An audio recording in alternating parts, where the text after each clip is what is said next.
Anda masih bersama kami dalam Juru Bicara.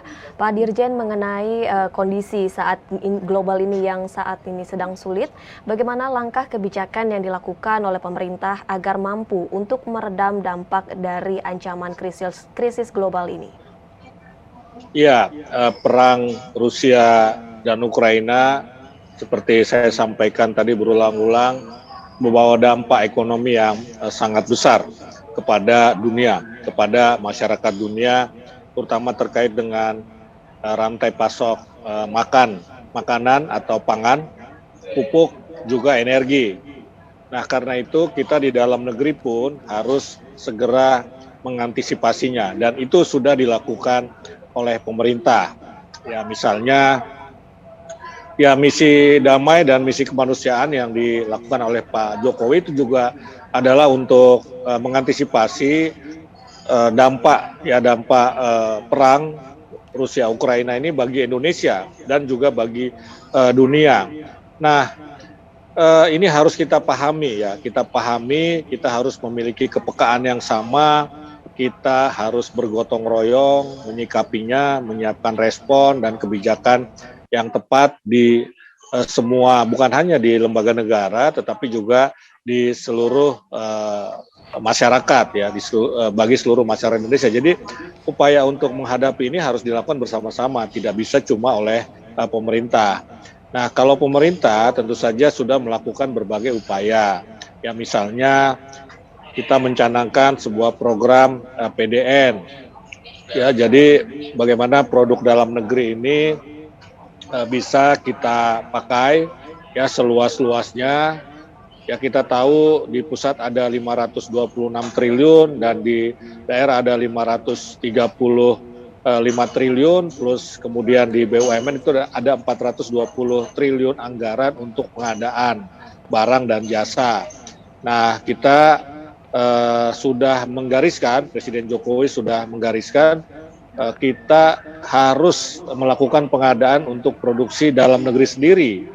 Ya, dengan demikian kita membeli produk dalam negeri sendiri, kemudian ini akan memutar roda ekonomi.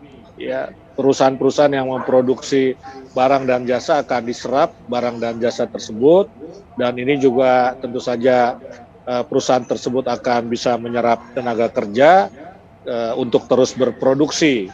Ini sangat penting, dan memang kita di pemerintahan sudah berkomitmen ya untuk membelanjakan atau mengadakan produk dalam negeri untuk berbagai program ataupun proyek. Kemudian kita juga harus bekerja keras untuk meningkatkan nilai tambah ekonomi dengan hilirisasi industri.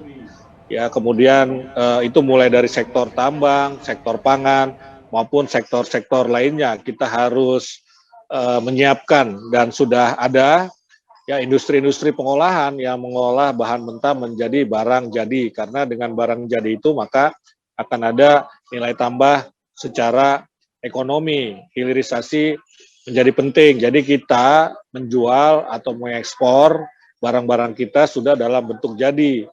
Ini akan tentu saja akan meningkatkan nilai tambah. Pasti harganya lebih mahal ketimbang kita hanya menjual atau mengekspor barang-barang mentah. Bahkan nanti ketika barang mentah itu kita beli ulang, kita impor, harganya jauh lebih mahal.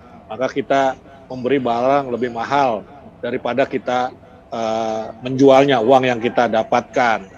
Nah, ini akan membawa multiplier effect.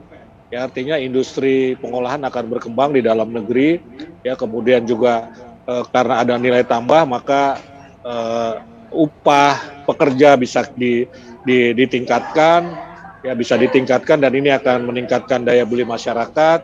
Ini baik sekali untuk meningkatkan pertumbuhan ekonomi. Dan dalam konteks dampak ekonomi perang Rusia Ukraina ini, adanya kenaikan harga berbagai komoditas.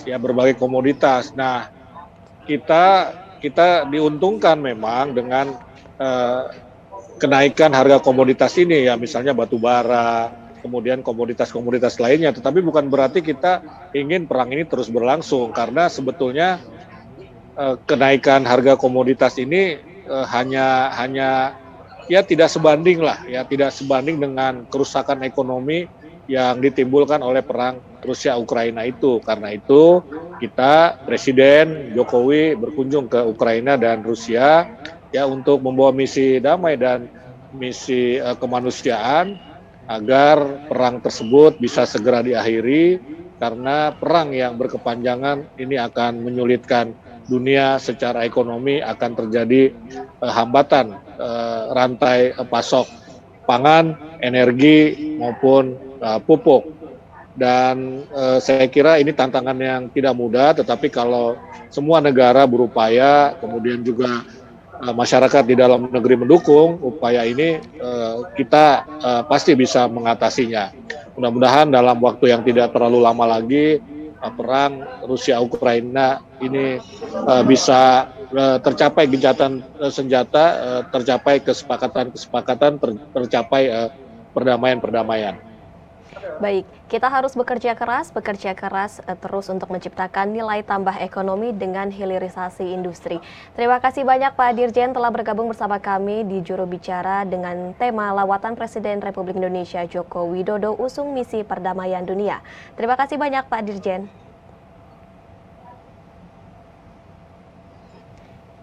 Ya, pemirsa, itulah perbincangan kami bersama dengan Dirjen IKP Kominfo Republik Indonesia, Bapak Usman Kansong. Saya Bilki Sabila pamit dan sampai jumpa.